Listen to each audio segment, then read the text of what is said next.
This audiobook was created by Narrate AI. Enjoy your experience. 2. The Red-Headed League. I had called upon my friend, Mr. Sherlock Holmes, one day in the autumn of last year, and found him in deep conversation with a very stout, florid-faced, elderly gentleman with fiery red hair. With an apology for my intrusion, I was about to withdraw when Holmes pulled me abruptly into the room and closed the door behind me. "You could not possibly have come at a better time, my dear Watson," he said cordially.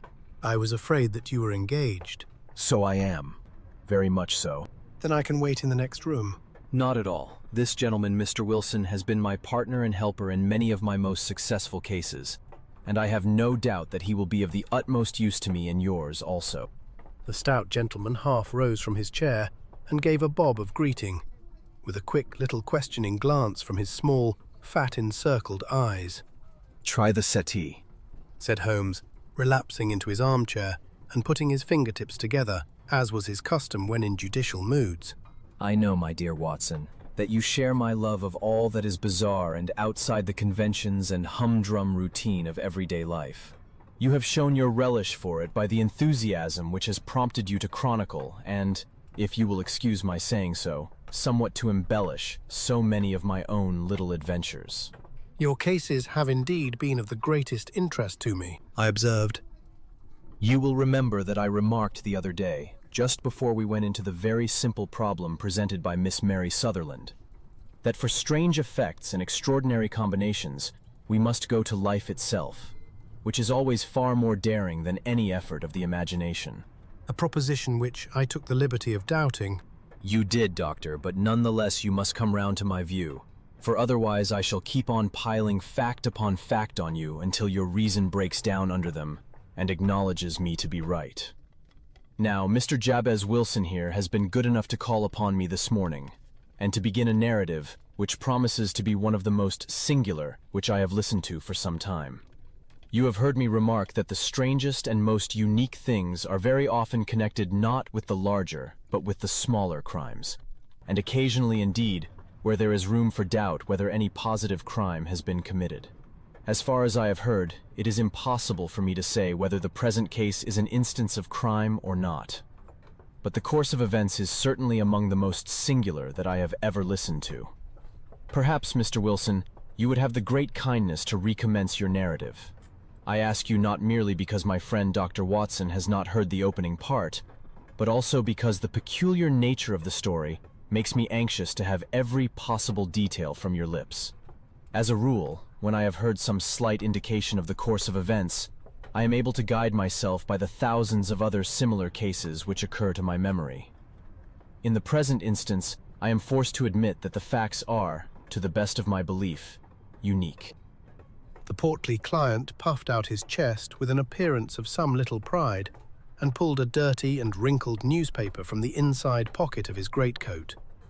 As he glanced down the advertisement column, with his head thrust forward and the paper flattened out upon his knee, I took a good look at the man and endeavoured, after the fashion of my companion, to read the indications which might be presented by his dress or appearance.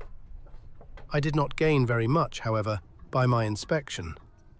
Our visitor bore every mark of being an average, commonplace British tradesman, obese, pompous, and slow.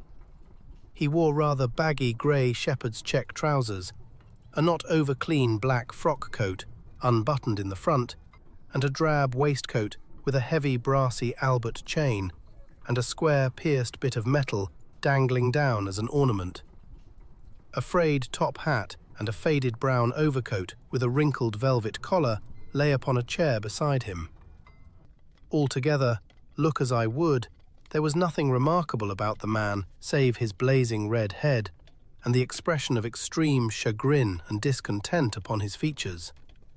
Sherlock Holmes' quick eye took in my occupation, and he shook his head with a smile as he noticed my questioning glances.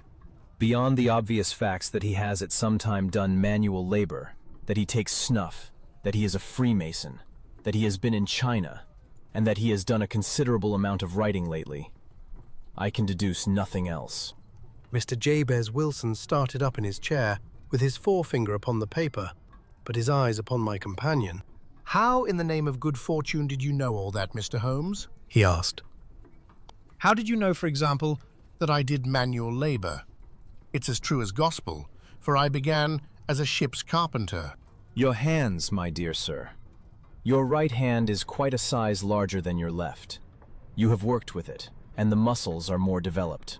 Well, the snuff then? And the Freemasonry? I won't insult your intelligence by telling you how I read that, especially as, rather against the strict rules of your order, you use an arc and compass breastpin. Ah, of course, I forgot that. But the writing? What else can be indicated by that right cuff so very shiny for 5 inches, and the left one with the smooth patch near the elbow where you rested upon the desk? Well, but China... The fish that you have tattooed immediately above your right wrist could only have been done in China. I have made a small study of tattoo marks, and have even contributed to the literature of the subject. That trick of staining the fish's scales of a delicate pink is quite peculiar to China. When in addition I see a Chinese coin hanging from your watch chain, the matter becomes even more simple. Mr. Jabez Wilson laughed heavily. Well, I never, said he. I thought at first that you had done something clever, but I see that there was nothing in it after all. I begin to think, Watson, said Holmes, that I make a mistake in explaining. Omne ignotum pro magnifico, you know. And my poor little reputation, such as it is, will suffer shipwreck if I am so candid. Can you not find the advertisement, Mr. Wilson? Yes, I have got it now, he answered, with his thick red finger planted halfway down the column. Here it is. This is what began it all. You just read it for yourself, sir. I took the paper from him and read as follows. To the Red-Headed League. On account of the bequest of the late Ezekiah Hopkins of Lebanon, Pennsylvania, USA, there is now another vacancy open, which entitles a member of the League to a salary of £4 a week for purely nominal services. All red-headed men who are sound in body and mind and above the age of 21 years are eligible. Apply in person on Monday at 11 o'clock to Duncan Ross at the offices of the League, 7 Pope's Court, Fleet Street. What on earth does this mean? I ejaculated after I had twice read over the extraordinary announcement.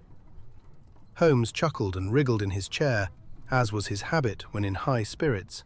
It is a little off the beaten track, isn't it? Said he. And now, Mr. Wilson, off you go at scratch and tell us all about yourself, your household, and the effect which this advertisement had upon your fortunes.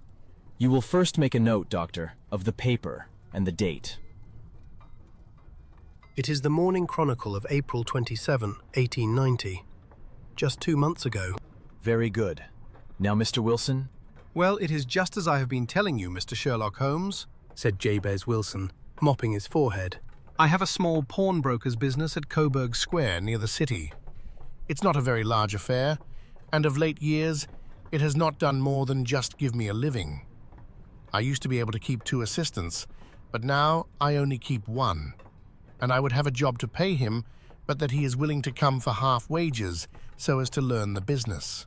What is the name of this obliging youth? Asked Sherlock Holmes. His name is Vincent Spaulding, and he's not such a youth either. It's hard to say his age. I should not wish a smarter assistant, Mr. Holmes, and I know very well that he could better himself and earn twice what I am able to give him. But after all, if he is satisfied, why should I put ideas in his head? Why, indeed. You seem most fortunate in having an employee who comes under the full market price. It is not a common experience among employers in this age. I don't know that your assistant is not as remarkable as your advertisement.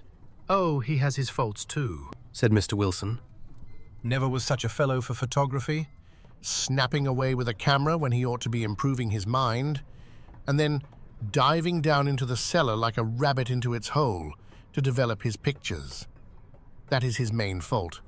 But on the whole, he's a good worker. There's no vice in him. He is still with you, I presume? Yes, sir. He and a girl of 14, who does a bit of simple cooking and keeps the place clean. That's all I have in the house, for I am a widower and never had any family. We live very quietly, sir, the 3 of us, and we keep a roof over our heads and pay our debts if we do nothing more. The first thing that put us out was that advertisement. Spaulding. He came down into the office just this day 8 weeks with this very paper in his hand, and he says, "I wish to the Lord, Mr. Wilson, that I was a red-headed man." "Why that?" I asks. "Why," says he, "here's another vacancy on the League of the Red-Headed Men. It's worth quite a little fortune to any man who gets it, and I understand that there are more vacancies than there are men, so that the trustees are at their wits' end what to do with the money. If my hair would only change color, here's a nice little crib all ready for me to step into." "Why, what is it then?" I asked. "You see, Mr. Holmes, I'm a very stay-at-home man, and as my business came to me, instead of my having to go to it, I was often weeks on end without putting my foot over the doormat. In that way, I didn't know much of what was going on outside, and I was always glad of a bit of news." "Have you never heard of the League of the Red-Headed Men?" he asked with his eyes open. "Never." "Why, I wonder at that, for you are eligible yourself for one of the vacancies." "And what are they worth?" I asked. "Oh, merely a couple of hundred a year, but the work is slight, and it need not interfere very much with one's other occupations." Well, you can easily think that that made me prick up my ears, for the business has not been over good for some years, and an extra couple of hundred would have been very handy. "Tell me all about it," said I. "Well," said he, showing me the advertisement, "you can see for yourself that the League has a vacancy, and there is the address where you should apply for particulars. As far as I can make out, the League was founded by an American millionaire, Ezekiah Hopkins, who was very peculiar in his ways. He was himself red-headed, and he had a great sympathy for all red-headed men. So, when he died, it was found that he had left his enormous fortune in the hands of trustees, with instructions to apply the interest to the providing of easy berths to men whose hair is of that color. From all I hear, it is splendid pay and very little to do." "But," said I, "there would be millions of red-headed men who would apply." "Not so many as you might think," he answered. "You see, it is really confined to Londoners and to grown men. This American had started from London when he was young, and he wanted to do the old town a good turn. Then again, I have heard it is no use your applying if your hair is light red, or dark red, or anything but real bright, blazing, fiery red. Now, if you cared to apply, Mr. Wilson, you would just walk in. But perhaps it would hardly be worth your while to put yourself out of the way for the sake of a few £100. Now, it is a fact, gentlemen, as you may see for yourselves, that my hair is of a very full and rich tint, so that it seemed to me that if there was to be any competition in the matter, I stood as good a chance as any man that I had ever met. Vincent Spaulding seemed to know so much about it that I thought he might prove useful, so I just ordered him to put up the shutters for the day and to come right away with me. He was very willing to have a holiday, so we shut the business up and started off for the address that was given us in the advertisement. I never hope to see such a sight as that again, Mr. Holmes. From north, south, east, and west, every man who had a shade of red in his hair had tramped into the city to answer the advertisement. Fleet Street was choked with red-headed folk, and Pope's Court looked like a coster's orange barrow. I should not have thought there were so many in the whole country as were brought together by that single advertisement. Every shade of colour they were: straw, lemon, orange, brick, Irish setter, liver, clay. But, as Spaulding said, there were not many who had the real vivid flame-coloured tint. When I saw how many were waiting, I would have given it up in despair, but Spaulding would not hear of it. How he did it, I could not imagine, but he pushed and pulled and butted until he got me through the crowd, and right up to the steps which led to the office. There was a double stream upon the stair, some going up in hope, and some coming back dejected, but we wedged in as well as we could, and soon found ourselves in the office. Your experience has been a most entertaining one, remarked Holmes as his client paused and refreshed his memory with a huge pinch of snuff. Pray continue your very interesting statement. There was nothing in the office but a couple of wooden chairs and a deal table behind which sat a small man with a head that was even redder than mine. He said a few words to each candidate as he came up, and then he always managed to find some fault in them which would disqualify them. Getting a vacancy did not seem to be such a very easy matter after all. However, when our turn came, the little man was much more favorable to me than to any of the others, and he closed the door as we entered, so that he might have a private word with us. "This is Mr. Jabez Wilson," said my assistant, "and he is willing to fill a vacancy in the League." "And he is admirably suited for it," the other answered. "He has every requirement. I cannot recall when I have seen anything so fine." He took a step backward, cocked his head on one side, and gazed at my hair until I felt quite bashful. Then suddenly he plunged forward, wrung my hand, and congratulated me warmly on my success. "It would be injustice to hesitate," said he. "You will, however, I am sure, excuse me for taking an obvious precaution." With that, he seized my hair in both his hands and tugged until I yelled with the pain. "There is water in your eyes," said he as he released me. "I perceive that all is as it should be. But we have to be careful, for we have twice been deceived by wigs and once by paint. I could tell you tales of cobbler's wax which would disgust you with human nature." He stepped over to the window and shouted through it at the top of his voice that the vacancy was filled. A groan of disappointment came up from below, and the folk all trooped away in different directions until there was not a red head to be seen except my own and that of the manager. "My name," said he, "is Mr. Duncan Ross, and I am myself one of the pensioners upon the fund left by our noble benefactor. Are you a married man, Mr. Wilson? Have you a family?" I answered that I had not. His face fell immediately. "Dear me," he said gravely, "that is very serious indeed. I am sorry to hear you say that. The fund was, of course, for the propagation and spread of the redheads, as well as for their maintenance. It is exceedingly unfortunate that you should be a bachelor." My face lengthened at this, Mr. Holmes, for I thought that I was not to have the vacancy after all. But after thinking it over for a few minutes, he said that it would be all right. "In the case of another," said he, "the objection might be fatal, but we must stretch a point in favor of a man with such a head of hair as yours. When shall you be able to enter upon your new duties?" "Well, it is a little awkward, for I have a business already," said I. "Oh, never mind about that, Mr. Wilson," said Vincent Spaulding. "I should be able to look after that for you." "What would be the hours?" I asked. 10 to 2. Now, a pawnbroker's business is mostly done of an evening, Mr. Holmes, especially Thursday and Friday evening, which is just before payday. So it would suit me very well to earn a little in the mornings. Besides, I knew that my assistant was a good man, and that he would see to anything that turned up. "That would suit me very well," said I. "And the pay?" "Is £4 a week." "And the work?" "Is purely nominal." "What do you call purely nominal?"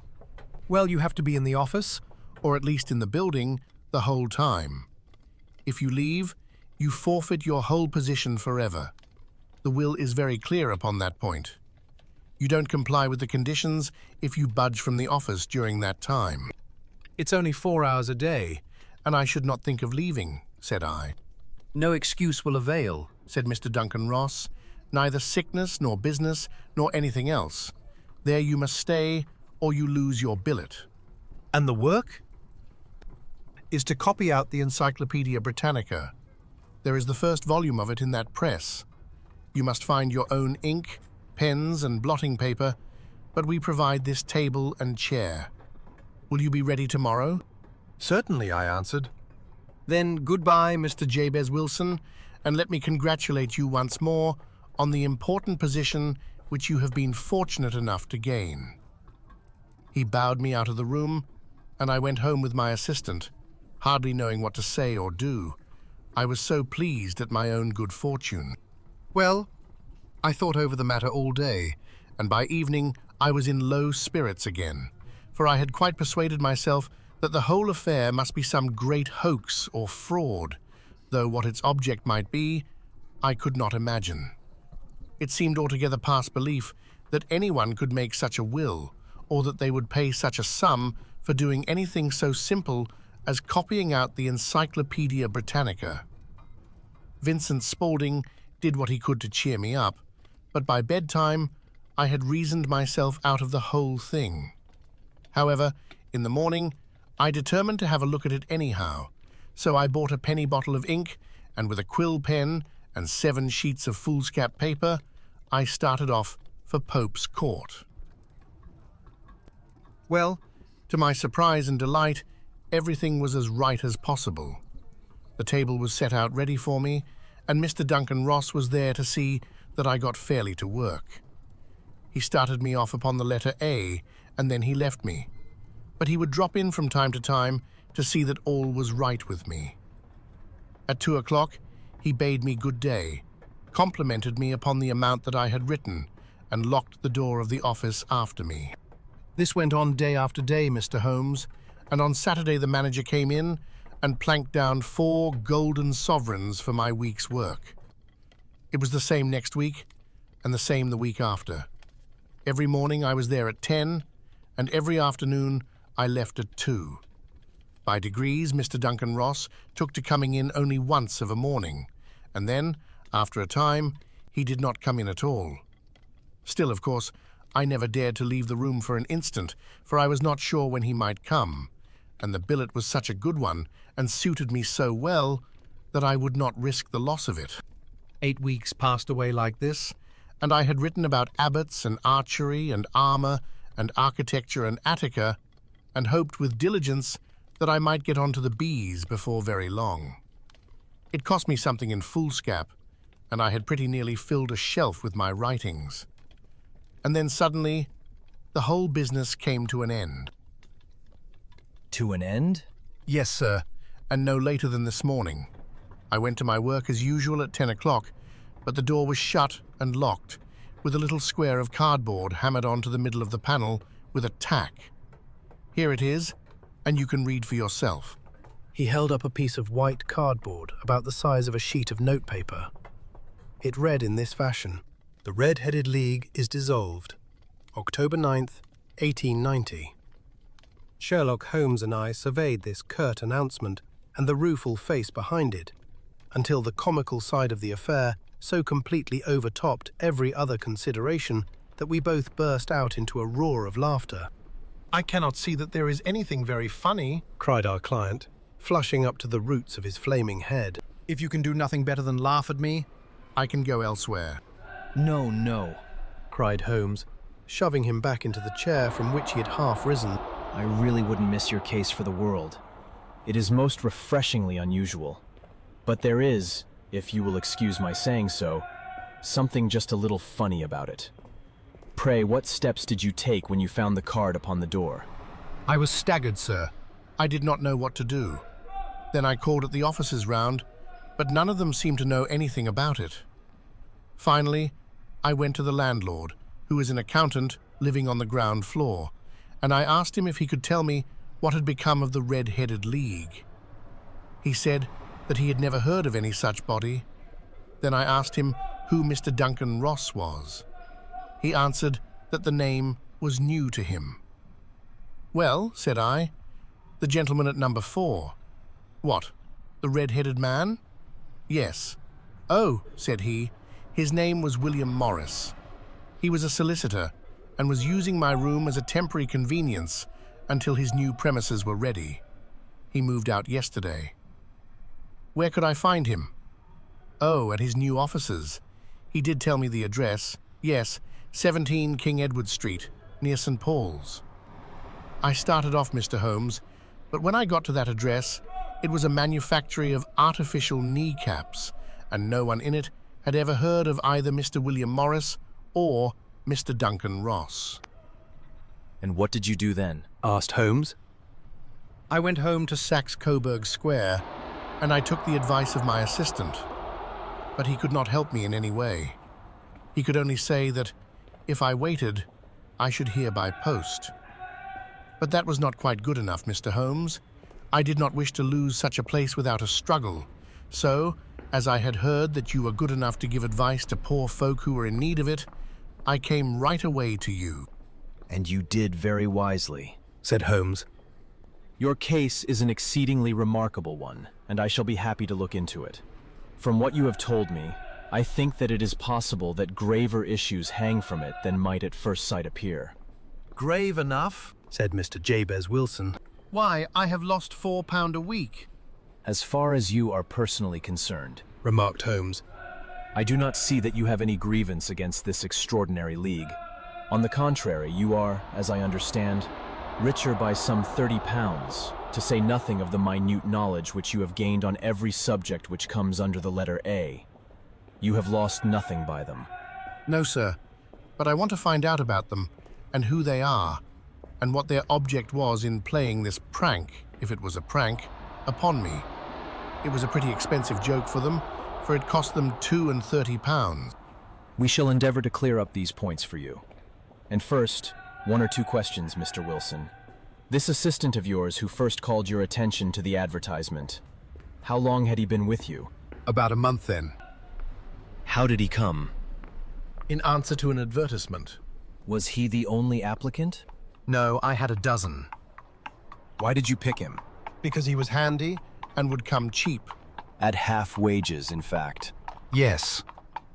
What is he like, this Vincent Spaulding? Small, stout-built, very quick in his ways, no hair on his face, though he's not short of 30. Has a white splash of acid upon his forehead. Holmes sat up in his chair in considerable excitement. I thought as much, Said he. Have you ever observed that his ears are pierced for earrings? Yes, sir. He told me that a gypsy had done it for him when he was a lad. Said Holmes, sinking back in deep thought. He is still with you? Oh, yes, sir. I have only just left him. And has your business been attended to in your absence? Nothing to complain of, sir. There's never very much to do of a morning. That will do, Mr. Wilson. I shall be happy to give you an opinion upon the subject in the course of a day or two. Today is Saturday, and I hope that by Monday we may come to a conclusion. Well, Watson, Said Holmes when our visitor had left us. what do you make of it all? I make nothing of it, I answered frankly.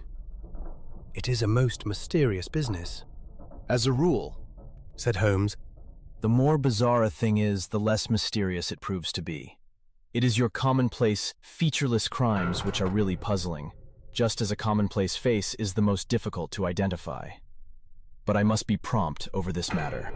What are you going to do then? I asked. To smoke. He answered. It is quite a 3-pipe problem, and I beg that you won't speak to me for 50 minutes. He curled himself up in his chair, with his thin knees drawn up to his hawk-like nose, and there he sat with his eyes closed and his black clay pipe thrusting out like the bill of some strange bird.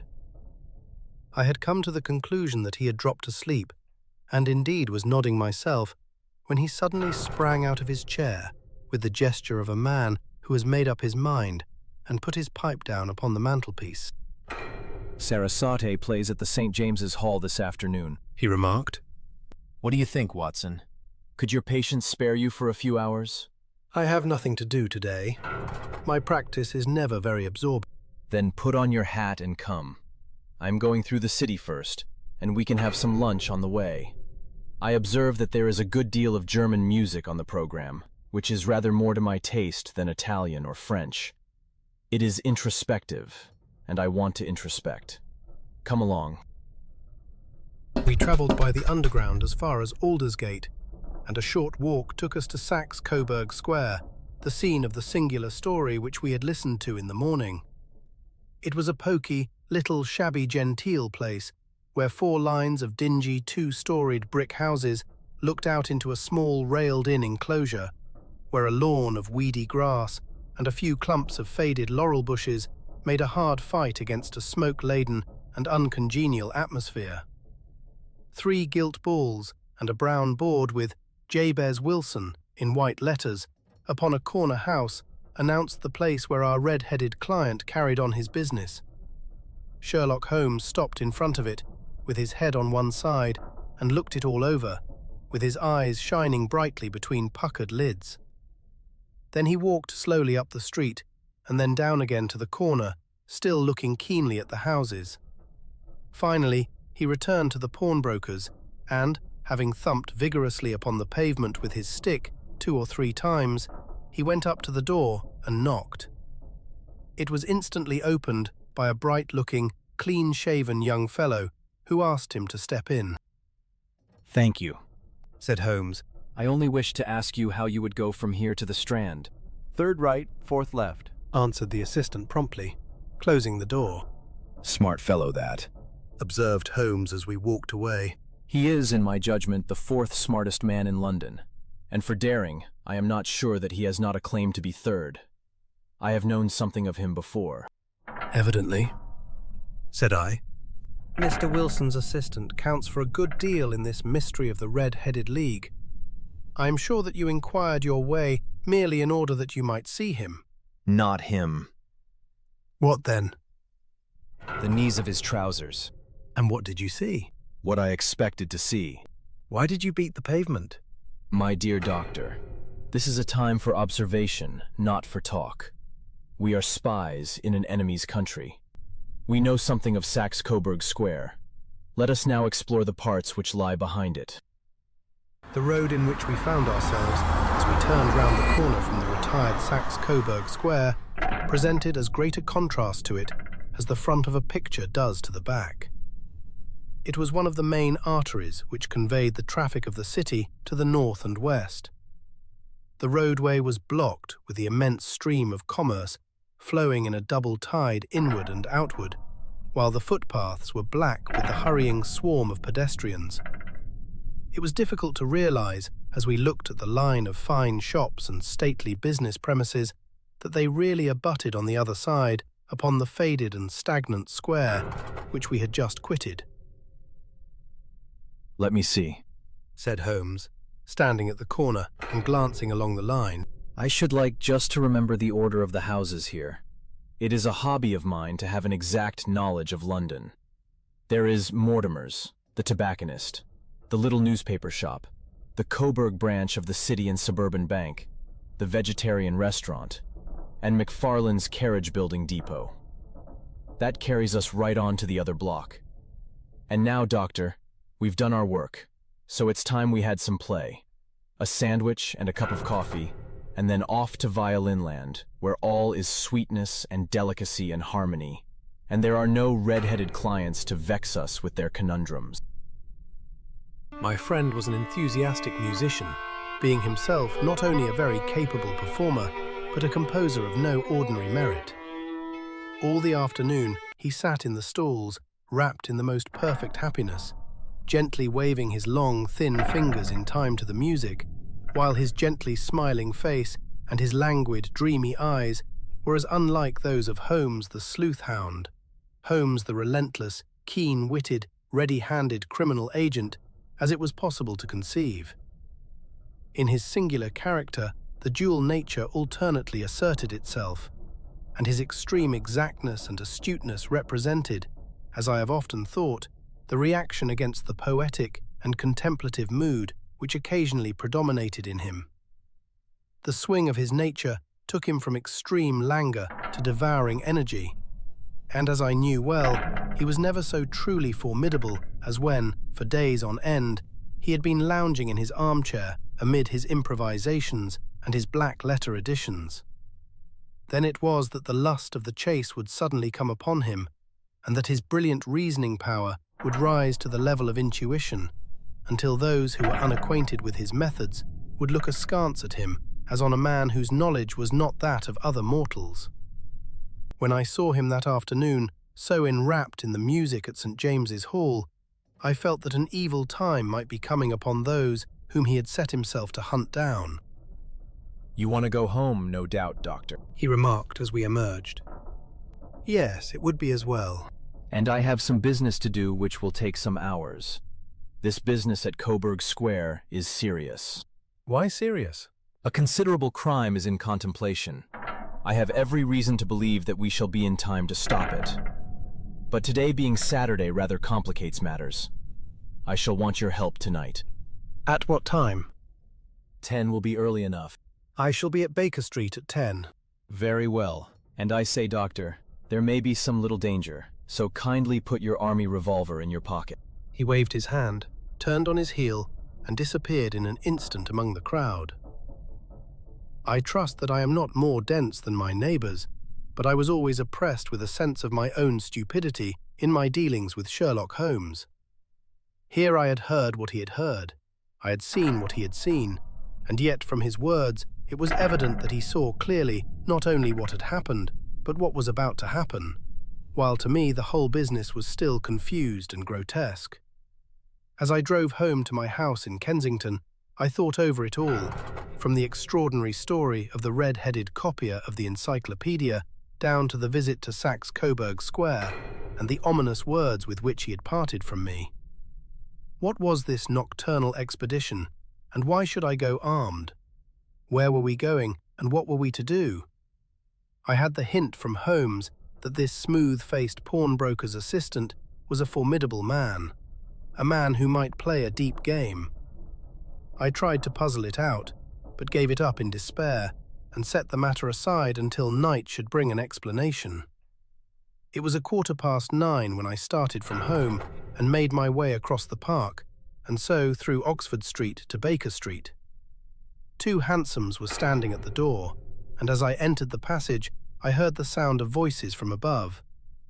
On entering his room, I found Holmes in animated conversation with 2 men, one of whom I recognized as Peter Jones, the official police agent, while the other was a long, thin, sad-faced man with a very shiny hat and oppressively respectable frock coat. Ha! Our party is complete, said Holmes, buttoning up his pea-jacket and taking his heavy hunting crop from the rack. Watson, I think you know Mr. Jones of Scotland Yard. Let me introduce you to Mr. Merriweather, who is to be our companion in tonight's adventure. We're hunting in couples again, Doctor, you see, said Jones in his consequential way. Our friend here is a wonderful man for starting a chase. All he wants is an old dog to help him to do the running down. I hope a wild goose may not prove to be the end of our chase, observed Mr. Merriweather gloomily. You may place considerable confidence in Mr. Holmes, sir, said the police agent loftily. He has his own little methods, which are, if he won't mind my saying so, just a little too theoretical and fantastic, but he has the makings of a detective in him. It is not too much to say that once or twice, as in that business of the Sholto murder and the Agra treasure, he has been more nearly correct than the official force. Oh, if you say so, Mr. Jones, it is all right, said the stranger with deference. Still, I confess that I miss my rubber. It is the first Saturday night for 27 years that I have not had my rubber. I think you will find, said Sherlock Holmes, that you will play for a higher stake tonight than you have ever done yet, and that the play will be more exciting. For you, Mr. Merriweather, the stake will be some £30,000. And for you, Jones, it will be the man upon whom you wish to lay your hands. John Clay, the murderer, thief, smasher, and forger. He's a young man, Mr. Merriweather, but he is at the head of his profession, and I would rather have my bracelets on him than on any criminal in London. He's a remarkable man, is young John Clay. His grandfather was a royal duke, and he himself has been to Eton and Oxford. His brain is as cunning as his fingers, and though we meet signs of him at every turn, we never know where to find the man himself. He'll crack a crib in Scotland one week and be raising money to build an orphanage in Cornwall the next. I've been on his track for years and have never set eyes on him yet. I hope that I may have the pleasure of introducing you tonight. I've had 1 or 2 little turns also with Mr. John Clay, and I agree with you that he is at the head of his profession. It is past 10, however, and quite time that we started. If you two will take the first hansom, Watson and I will follow in the second. Sherlock Holmes was not very communicative during the long drive, and lay back in the cab, humming the tunes which he had heard in the afternoon. We rattled through an endless labyrinth of gas-lit streets until we emerged into Farrington Street. We are close there now. My friend remarked. This fellow Merriweather is a bank director and personally interested in the matter. I thought it as well to have Jones with us also. He is not a bad fellow, though an absolute imbecile in his profession. He has one positive virtue. He is as brave as a bulldog and as tenacious as a lobster if he gets his claws upon anyone. Here we are, and they are waiting for us. We had reached the same crowded thoroughfare in which we had found ourselves in the morning. Our cabs were dismissed, and, following the guidance of Mr. Merriweather, we passed down a narrow passage and through a side door, which he opened for us. Within there was a small corridor, which ended in a very massive iron gate. This also was opened and led down a flight of winding stone steps, which terminated at another formidable gate. Mr. Merriweather stopped to light a lantern and then conducted us down a dark, earth-smelling passage, and so, after opening a third door, into a huge vault or cellar, which was piled all round with crates and massive boxes. You are not very vulnerable from above, Holmes remarked, as he held up the lantern and gazed about him. Nor from below, said Mr. Merriweather, striking his stick upon the flags which lined the floor. Why, dear me, it sounds quite hollow, he remarked, looking up in surprise. I must really ask you to be a little more quiet, said Holmes severely. You have already imperiled the whole success of our expedition. Might I beg that you would have the goodness to sit down upon one of those boxes, and not to interfere? The solemn Mr. Merriweather perched himself upon a crate, with a very injured expression upon his face, while Holmes fell upon his knees upon the floor, and with the lantern and a magnifying lens, began to examine minutely the cracks between the stones. A few seconds sufficed to satisfy him, for he sprang to his feet again and put his glass in his pocket. We have at least an hour before us, he remarked, for they can hardly take any steps until the good pawnbroker is safely in bed. Then they will not lose a minute, for the sooner they do their work, the longer time they will have for their escape. We are at present, Doctor, as no doubt you have divined, in the cellar of the city branch of one of the principal London banks. Mr. Merriweather is the chairman of directors, and he will explain to you that there are reasons why the more daring criminals of London should take a considerable interest in this cellar at present. It is our French gold, whispered the director. We have had several warnings that an attempt might be made upon it. Your French gold? Yes, we had occasion some months ago to strengthen our resources and borrowed for that purpose 30,000 Napoleons from the Bank of France. It has become known that we have never had occasion to unpack the money, and that it is still lying in our cellar. The crate upon which I sit contains 2,000 Napoleons packed between layers of lead foil. Our reserve of bullion is much larger at present than is usually kept in a single branch office, and the directors have had misgivings upon the subject. Which were very well justified, observed Holmes. And now it is time that we arranged our little plans. I expect that within an hour matters will come to a head. In the meantime, Mr. Merriweather, we must put the screen over that dark lantern. And sit in the dark? I am afraid so. I had brought a pack of cards in my pocket, and I thought that, as we were a partie carrée, you might have your rubber after all. But I see that the enemy's preparations have gone so far that we cannot risk the presence of a light. And first of all, we must choose our positions. These are daring men, and though we shall take them at a disadvantage, they may do us some harm unless we are careful. I shall stand behind this crate, and do you conceal yourselves behind those. Then, when I flash a light upon them, close in swiftly. If they fire, Watson, have no compunction about shooting them down. I placed my revolver, cocked, upon the top of the wooden case behind which I crouched. Holmes shot the slide across the front of his lantern and left us in pitch darkness, such an absolute darkness as I have never before experienced. The smell of hot metal remained to assure us that the light was still there, ready to flash out at a moment's notice. To me, with my nerves worked up to a pitch of expectancy, there was something depressing and subduing in the sudden gloom, and in the cold, dank air of the vault. They have but one retreat, Whispered Holmes. that is back through the house into Saxe-Coburg Square. I hope that you have done what I asked you, Jones. I have an inspector and 2 officers waiting at the front door. Then we have stopped all the holes. And now we must be silent and wait. What a time it seemed. From comparing notes afterwards, it was but an hour and a quarter, yet it appeared to me that the night must have almost gone, and the dawn be breaking above us. My limbs were weary and stiff, for I feared to change my position, yet my nerves were worked up to the highest pitch of tension, and my hearing was so acute that I could not only hear the gentle breathing of my companions, but I could distinguish the deeper, heavier in-breath of the bulky Jones from the thin, sighing note of the bank director. From my position, I could look over the case in the direction of the floor.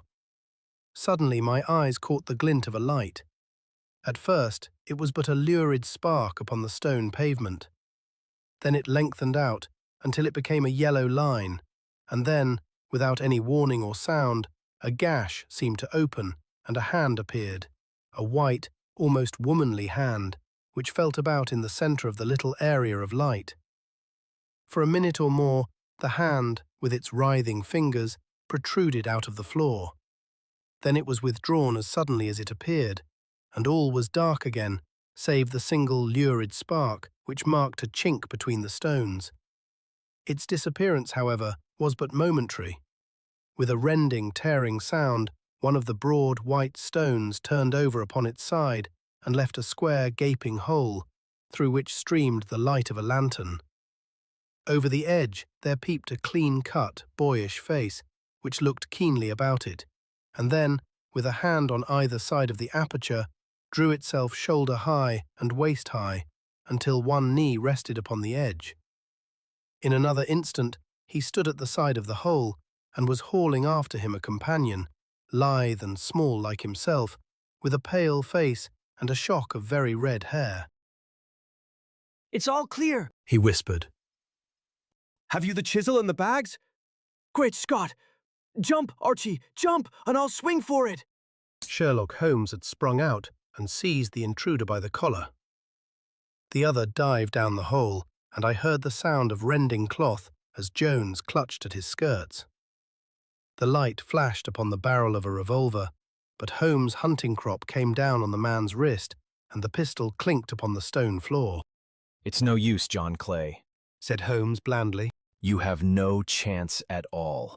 So I see. The other answered with the utmost coolness. I fancy that my pal is all right, though I see you have got his coattails. There are 3 men waiting for him at the door. Said Holmes. Oh, indeed. You seem to have done the thing very completely. I must compliment you. And I you. Holmes answered. Your red-headed idea was very new and effective. You'll see your pal again presently. Said Jones. He's quicker at climbing down holes than I am. Just hold out while I fix the derbies. I beg that you will not touch me with your filthy hands. Remarked our prisoner as the handcuffs clattered upon his wrists. You may not be aware that I have royal blood in my veins. Have the goodness, also, when you address me, always to say, sir, and please. All right. Said Jones with a stare and a snigger. Well, would you please, sir, march upstairs where we can get a cab to carry your highness to the police station? That is better. Said John Clay serenely. He made a sweeping bow to the 3 of us and walked quietly off in the custody of the detective. Really, Mr. Holmes, Said Mr. Merriweather as we followed them from the cellar. I do not know how the bank can thank you or repay you. There is no doubt that you have detected and defeated, in the most complete manner, one of the most determined attempts at bank robbery that have ever come within my experience. I have had 1 or 2 little scores of my own to settle with Mr. John Clay. Said Holmes. I have been at some small expense over this matter, which I shall expect the bank to refund. But beyond that, I am amply repaid by having had an experience which is in many ways unique, and by hearing the very remarkable narrative of the Red-Headed League. You see, Watson, he explained in the early hours of the morning as we sat over a glass of whiskey and soda in Baker Street. It was perfectly obvious from the first that the only possible object of this rather fantastic business of the advertisement of the League and the copying of the encyclopedia must be to get this not overbright pawnbroker out of the way for a number of hours every day. It was a curious way of managing it, but really, it would be difficult to suggest a better. The method was no doubt suggested to Clay's ingenious mind by the color of his accomplice's hair. The £4 a week was a lure which must draw him, and what was it to them, who were playing for thousands? They put in the advertisement. One rogue has the temporary office, the other rogue incites the man to apply for it, and together they managed to secure his absence every morning in the week. From the time that I heard of the assistant having come for half wages, it was obvious to me that he had some strong motive for securing the situation. But how could you guess what the motive was? Had there been women in the house, I should have suspected a mere vulgar intrigue. That, however, was out of the question. The man's business was a small one, and there was nothing in his house which could account for such elaborate preparations, and such an expenditure as they were at. It must, then, be something out of the house. What could it be? I thought of the assistant's fondness for photography, and his trick of vanishing into the cellar. The cellar! There was the end of this tangled clue. Then I made inquiries as to this mysterious assistant, and found that I had to deal with one of the coolest and most daring criminals in London. He was doing something in the cellar, something which took many hours a day for months on end. What could it be, once more? I could think of nothing save that he was running a tunnel to some other building. So far I had got when we went to visit the scene of action. I surprised you by beating upon the pavement with my stick. I was ascertaining whether the cellar stretched out in front or behind. It was not in front. Then I rang the bell, and, as I hoped, the assistant answered it. We have had some skirmishes, but we had never set eyes upon each other before. I hardly looked at his face. His knees were what I wished to see. You must yourself have remarked how worn, wrinkled, and stained they were. They spoke of those hours of burrowing. The only remaining point was what they were burrowing for. I walked round the corner, saw the City and Suburban Bank abutted on our friend's premises, and felt that I had solved my problem. When you drove home after the concert, I called upon Scotland Yard and upon the chairman of the bank directors, with the result that you have seen. And how could you tell that they would make their attempt tonight? I asked. Well, when they closed their league offices, that was a sign that they cared no longer about Mr. Jabez Wilson's presence. In other words, that they had completed their tunnel. But it was essential that they should use it soon, as it might be discovered, or the bullion might be removed. Saturday would suit them better than any other day, as it would give them 2 days for their escape. For all these reasons, I expected them to come tonight. You reasoned it out beautifully, I exclaimed in unfeigned admiration. It is so long a chain, and yet every link rings true. It saved me from ennui, he answered, yawning. Alas, I already feel it closing in upon me. My life is spent in one long effort to escape from the commonplaces of existence. These little problems help me to do so. And you are a benefactor of the race, said I. He shrugged his shoulders. Well, perhaps after all, it is of some little use, he remarked. L'homme c'est rien, l'œuvre c'est tout, as Gustave Flaubert wrote to George Sand.